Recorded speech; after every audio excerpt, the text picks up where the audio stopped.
अस्सलाम वालेकुम जी and welcome back once again. तो आप लोगों का आखिरी अशरा कैसा जा रहा है? उम्मीद करती हूँ कि बहुत अच्छा और बहुत ठंडा जा रहा होगा और इबादतें भी ज़ोर शोर से चल रही होंगी और शॉपिंग्स वगैरह भी। तो खैर यहाँ तक मेरे पूरा व्लॉग देखने के लिए एंड तक बने रहिएगा। मैं आपको शॉपिंग भी दिखाऊंगी और इफ्तारी वगैरह भी सब कुछ क्या बनाया। खैर यहाँ पे हमने कचौरियों के लिए आटा गूंद लिया था। इसमें घी डाल के इसको इतना कर लेना स्टिफ के इसको जब हम पकड़ें तो ये होना शुरू हो जाए, मुट्ठी की तरह बनना शुरू हो जाए। यहाँ पे आटे को रेस्ट देने के लिए थोड़ी देर रख देंगे और चिकन की मैरिनेशन स्टार्ट कर देंगे। चिकन में प्याज, जीरा, धड़ा मिर्च, काली मिर्च और इसके बाद बाकी के नमक और सोया सॉस और चिली सॉस ऐड कर लेंगे और अकॉर्डिंग टू टेस्ट इसको जो है आपने तीखा करना है तो आप इसको हॉट सॉस भी ऐड कर सकते हैं। इसको डाल के तैयार कर लेंगे और इसको ठंडा होने के लिए मैरिनेशन को रख देंगे।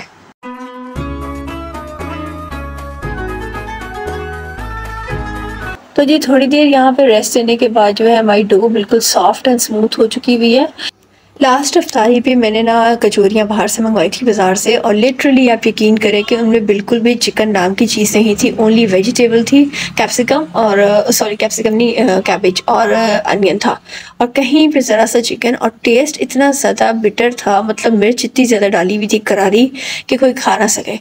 और वो कचौरी ना अंदर से शायद इफ्तारी के टाइम पे जल्दी जल्दी ये लोग फ्राई करते हैं, अंदर से थोड़ी सी कच्ची रह गई थी। जिस तरह आप लोग इसको बनाते हैं ना तो बंद करते हैं, जहाँ से आप बंद करते हैं ना वहाँ पे ज़रा सा ज़्यादा ढेर इकट्ठा हो जाता है आटे का और वो आटे का अंदर से पूरा ना मतलब एज इट इज़ कच्चा सा था, तो वो बिल्कुल भी मज़े की नहीं लगी। तो मैं यूट्यूब पर स्क्रॉल कर रही थी तो मैंने अपने हस्बैंड से कहा क्यों ना हम ट्राई करें।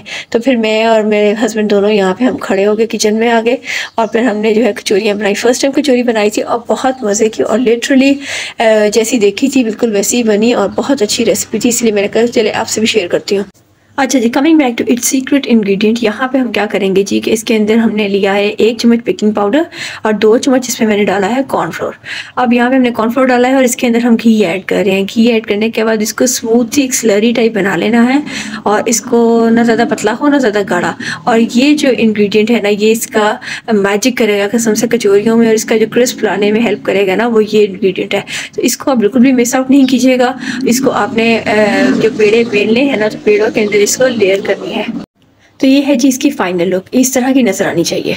खैर यहाँ पे जी हमने पेड़े बेलना स्टार्ट कर दी थी, पेड़े हम लोग बेल लेंगे और इसके बाद हम इसके अंदर जो है बारी बारी इसकी लेयर लगाएंगे जो हमने इसकी सीक्रेट इंग्रेडिएंट बनाया है और इसके बाद इसको वापस हम स्क्वायर पेड़ा करेंगे। ठीक है, याद रहे कि स्क्वायर पेड़ा करना है क्योंकि स्क्वायर जब पेड़ा करते हैं ना तो आप उसकी इसके अंदर जो है ना उसकी लेयर्स अच्छे से खिल के निकलती हैं, तो आपने वो करना है। अच्छा, यहाँ पे हमने सब कुछ स्क्वायर पेड़े कर लिए हैं और अब इसकी बारी है फिलिंग की। ये देखेंगे अराउंड 17 to 20 जो है ना ये तैयार होंगे कचौरियाँ और अब इनको हम फिलिंग कर लेंगे बारी बारी। फिर वही प्रोसेस है कि इसको खुश्का लगा लगा के बेलेंगे ताकि नीचे ना चिपक पाए, लेकिन चिपकेगा नहीं क्योंकि इसके अंदर इतनी क्वांटिटी में घी डला हुआ है कि वो इसको बिल्कुल नीचे स्टिक होने नहीं देगा।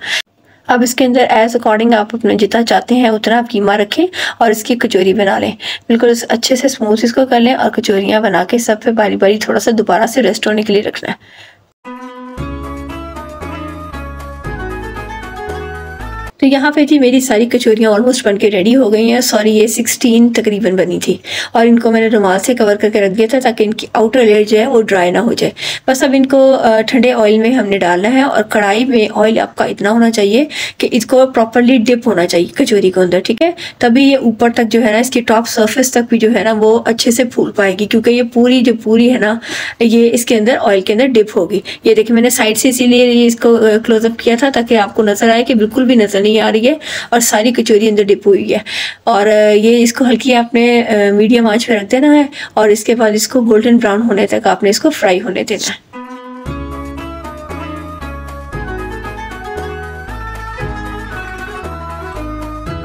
आज कुछ इफ्तारी में ज़्यादा नहीं बनाया था, सिर्फ ये कचौरियाँ थी जो कि अपने आप में बहुत हैवी चीज़ है क्योंकि इसके अंदर कीमा होता है और ये डीप फ्राई होती है तो ऑयल भी बहुत ज़्यादा अब्जॉर्व करने का खदशा होता है, इसीलिए ये बहुत हैवी होती है। अगर इसके साथ आप और कुछ ले लो तो आपको बिल्कुल ऐसे फुलफिल हो जाते हैं आपके जैसे आपने काफ़ी खा लिया है। और लिटरली आप कसम से घर में जब बनाएंगे ना तो आप भी बाहर की कचौरी भूल जाएंगे कि घर में इतनी मज़े की और बिल्कुल एक साफ़ सुथरे तरीके से आप अपने हाथों से बनाएंगे, क्योंकि बाहर की ये भी नहीं पता होता कि कीमा किस क्वालिटी का डाल रहे हैं और सब कुछ क्या है, और हाइजीन तरीके से घर में बनेगी और आपको बिल्कुल भी दिल नहीं करेगा कि नेक्स्ट टाइम मैं बाहर से ख़रीद के लेके आऊँ। खैर यहाँ पे हमारी इफ्तार की टेबल की फ़ाइनल लुक थी। ये मैंने खाने में कड़ी बनाई हुई थी, तो ये कड़ी पड़ी हुई थी, इसके बाद खाना खाना का था, तो इसलिए मैंने ये भी यहीं पे रख दी थी। क्योंकि मोस्टली हम ये करते हैं कि हल्का फुल्का बना लेते हैं बच्चों के लिए, क्योंकि बच्चों को ज़रा थोड़ा सा एक्साइटमेंट होती है कि जी इफ्तार में थोड़ा बहुत कुछ होना चाहिए। तो बस वो बनाया था उनके लिए कचौरियाँ, और दूध सोडा बनाया था, और स्ट्रॉबेरी फ्रूट में रखा था। इसके बाद जी हमने ये खाना खाना था, और ये कसम से खा के ना 2 से 3 कचौरियाँ हमने सबने खाई थी, इंजॉय की थी। और ये माशाल्लाह से बिल्कुल मीडियम साइज़ बना था, ना कि बहुत ज़्यादा बड़ा और ना ही बहुत ज़्यादा छोटा। ये देखें आप इसको कि ये कितने मज़े के फूल के जो है ना सॉफ्ट एंड फ्लफी हुई हुई है, और बहुत ही क्रंची। यहाँ पे हम इफ्तार कर रहे हैं, और साथ साथ इसके बाद जी हमने निकलना था शॉपिंग के लिए।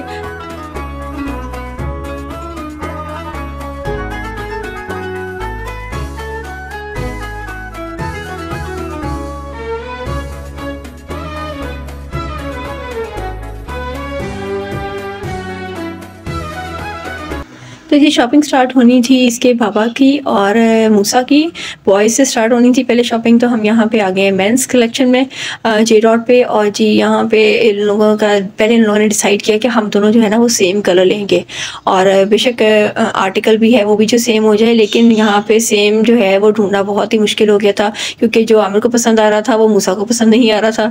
तो इसीलिए दोनों का ना क्लैश हो रहा था। तो यहाँ पे फिर इन लोगों ने जो है अपनी अपनी मर्ज़ी के दोबारा से कोई पसंद कर लिया। मेरी कोशिश थी कि मैं मूसा से कह रही थी कि बेटा आप वो वाला कलर चूज़ करो जो आपके पास पहले नहीं है, या आपने पहले पहना नहीं है। तो खैर यहाँ पे दोनों के आर्टिकल और दोनों के जो है सेम कलर्स मिलना मुश्किल हो गए थे, तो फिर उन्होंने डिफरेंट स्टफ़ का जो है ट्राई करके और परचेज़ कर लिया। इसके बाद फिर हम आगे थे जी लेडीज़ सेक्शन में। यहाँ पे भी इनकी ग्राउंड फ्लोर पे जो है इनकी सारा लेडीज़ का डिस्प्ले हुआ हुआ है, और अपस्टेयर्स इनका जो है फर्स्ट फ्लोर पे सारा मेंस का है, जिसमें किड्स का भी है और मेंस का। तो खैर यहाँ पे लेडीज़ का मैं देख रही थी इन लोगों की जो है मतलब सिंपल से सिंपल जो है ना प्रिंट भी मतलब इतने एक्सपेंसिव शर्ट्स इन्होंने डिस्प्ले की हुई थी, और उसके ऊपर बिल्कुल भी कढ़ाई नहीं थी। जिनके ऊपर कढ़ाई थी उनकी प्राइसेस थी काफ़ी हाई।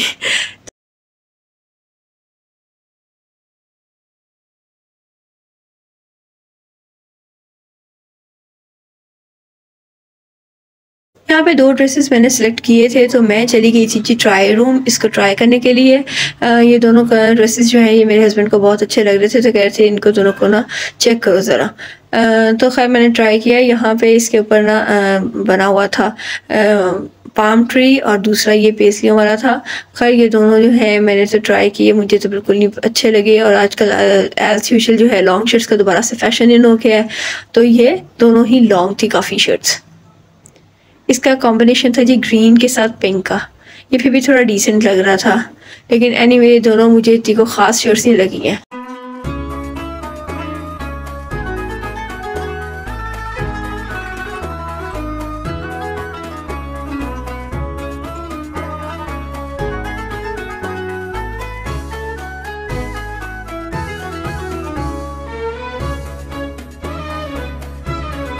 अब ना जोया की बस बिल्कुल बस हो चुकी हुई थी, और वो थंग खा रही थी कि मुझे कोई गोद ले ले, मैं चल नहीं सकती एनी मोर। ज़ाहिर बात है बच्चे जब शॉपिंग पे साथ होना तो शॉपिंग को मज़ीद जो है ना टफ़ कर देते हैं। ये हम लोग जिससे निकले थे ना शॉपिंग के लिए, तो ये था जी इस दिन आई थिंक 25वां रोज़ा, और रात जो थी वो भी ताक रात नहीं थी, इबादत की रात नहीं थी। तो इसीलिए हम इजीली शॉपिंग कर सकते थे, क्योंकि ज़ाहिर बात है शॉपिंग पे इंसान जब जाता है ना तो फिर घर इंसान थका हारा वापस आता है, और अगर इबादत की रात होती तो फिर हमारे लिए जो है रात को इबादत बैठ के करना मुश्किल हो जाता। तो इसीलिए हमने डिसाइड ऐसे किया था कि हम लोग उस दिन जो है नहीं जाएंगे। तो जी लेट्स गो होम, और जो हमने ख़रीदा है मूसा का और इसके पापा का वो मैं आपको घर चल के दिखाती हूँ। दोनों ने अपने डिफरेंट कलर्स चूज़ किए थे। आमिर को जो पसंद आया था वो बड़ा ही यूनिक कलर था। मूसा का जो लिया था हमने वो खाली कुर्ता था, और शलवार जो हमने वो वाइट अलग से ली थी। तो जी इसका मैंने घर आके खैर हैंग कर दिया था, और इसका बड़ा अच्छा सा फ्रेश सा कलर था, क्योंकि समर्स है तो समर्स में ना इस तरह से कलर्स बड़े अच्छे लगते हैं। फ्रेश खिला हुआ कलर था। ये समथिंग पिंकिश मैरून की टोन में है, लेकिन ज़रा लाइटर शेड है। यहाँ पे आपको फ्लैश में ज़रा थोड़ा डार्क नज़र आ रहा है। इसके नेक पे एम्ब्रॉयडरी हुई हुई है, बहुत डिसेंट सी बारीक एम्ब्रॉयडरी है, और स्लीव्स पे कुछ भी नहीं है, और इसके साथ पॉकेट्स हैं, और ये इसकी वाइट शलवार ली थी जो कि स्पेयर हमने परचेज़ की थी। जबकि इसके पापा ने जो कलर पसंद किया था ना वो ग्रेइश टोन में था। इनके माइंड में स्टक कर गया था कि बस मुझे ये वाला कलर ही बहुत अच्छा लगेगा, बहुत सूट करेगा। तो वैसे भी ये वाला कलर इन्होंने पहले नहीं पहना था, तो इनका माइंड था कि मैं ये वाला कलर लूँगा। खैर ये जो था इसकी एम्ब्रॉयडरी थी दोनों कॉलर और मतलब नेक लाइन पे और आगे सामने भी फ्रंट पे, और ये भी बहुत बारीक और नफीस कढ़ाई हुई थी। हल्का सा तिल्ले का टच था। कैजुअल और फॉर्मल दोनों तरीके से आप इसको पहन सकते हैं। यहाँ पे जी बॉयज़ की जो है वो शॉपिंग तो कंप्लीट हो गई थी और इसके बाद बाकी वेयर की रह गई थी बच्चों की और मेरी शॉपिंग। तो अच्छा जी, आपको आज का व्लॉग और आज की रेसिपी कैसी लगी है ज़रूर शेयर कीजिएगा, लाइक कीजिएगा और कमेंट कीजिएगा, और इनबॉक्स में मुझे ज़रूर बताइएगा कि आपने कचौरियाँ ट्राई की तो आपकी कैसी बनी। तो stay tuned for the upcoming vlog, and आपको वीडियो अच्छी लगी हो तो लाइक शेयर एंड सब्सक्राइब ज़रूर करें and hit the bell icon button. Till then take care, अल्लाह हाफिज़।